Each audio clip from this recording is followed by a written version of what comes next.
Hello, it's Jimmy here at O'Reilly's Mobile Mechanic. I've got a car here that's come over from Cambridge area. Now I am mobile, like I said, but I'm quite busy, so I do have to get people to come and meet me, especially if they want a last minute repair done. So this lady has a Citroën C5 Aircross, C4 Aircross, whatever you call it.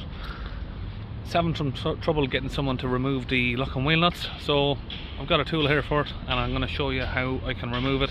She's been to a few tyre shops and they can't replace the tyres without the lock and wheel nut being removed. She has tried to get one from Citroën. I know people do say that in some of my videos, just go and get one. It's not always that simple. Citroën weren't much help to get the replacing the lock and wheel nut for her. So I'll show you how I use this kit and how I can remove them. I'm not sure why tyre shops don't have these, but it should be a pretty basic part of the job really. So I've got a couple of these kits here. These are from Dynomec. So this is the original kit I've had. Someone asked me in the comments just recently there, could I try out one of the new Dynomec kits, DY2300-C, I think.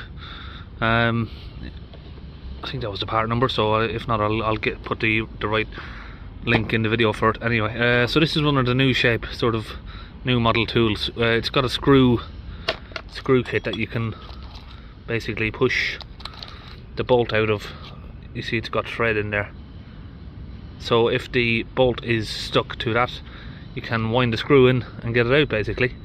It comes with a few different size heads here that you can attach, and these are the moldable type for the sort of MacGuard type lock and wheel nuts. So let's have a look at the book in here. So I'm not getting paid by these, I bought this kit myself. I'm just showing you out of my own goodwill what the kit can do here. And some of the instructions. Now feel free to pause the video if you do want to read through them. It's telling you how to insert the O-ring to the shrouds. Some cars you can fit a shroud to them. This is showing you how you can screw out the bolt from there, different sort of head fitments that you can get, how you fit the guard on it. You need to pull that out and slip the guard in basically. Driving mode is when you squish it in, you pull it out to show the green O-ring, which means that it will be in driving mode, and it shows you there about these Peugeot Citroën type wheel nuts that I'm looking at right here. DY5 crimp spinning colour. So we'll get the DY5 on. I can't see which one of these is the locking nut because they all look the same to me from here. Let's just try a few. Not that one, not that one. Probably be the last one as usual. Looks like it might be that one actually. There it is, yeah. Okay, so that's the type of nut there. See, this has got a spinning head here, and it's also got a spinning ring on the outside, so a very, very difficult wheel nut if you haven't got the right tool.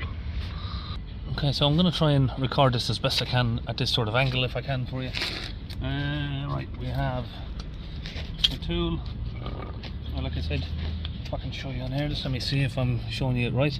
You see the green driving mode, so as you hit it, it spins a little bit. But if we push that in and hold it and hit it, so that's just going to hammer it straight in for a minute. Then we can let it loose and we can use the hammer and drive mode, whatever you call it. So I've got the DY5 key. I'm going to get that sitting over the top of the head there. Now you probably can use the shroud on these, let me see. Just to get it centralised, but that's if it will fit. I'm not sure.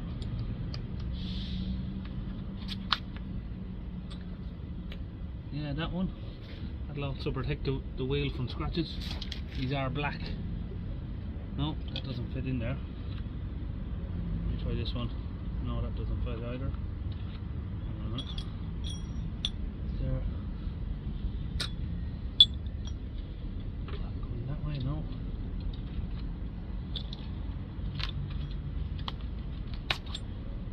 Okay, so the shrouds look like they can only be used with these. So we'll just get that on there, over the top. Try and sit it central. And we're just going to hammer it in. Might be a bit loud.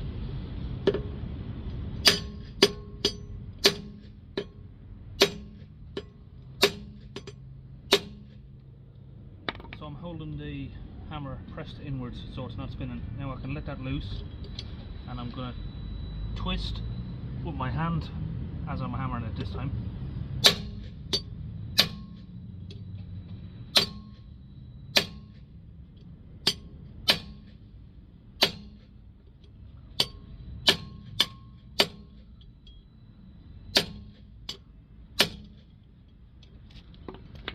Looks like we've got it.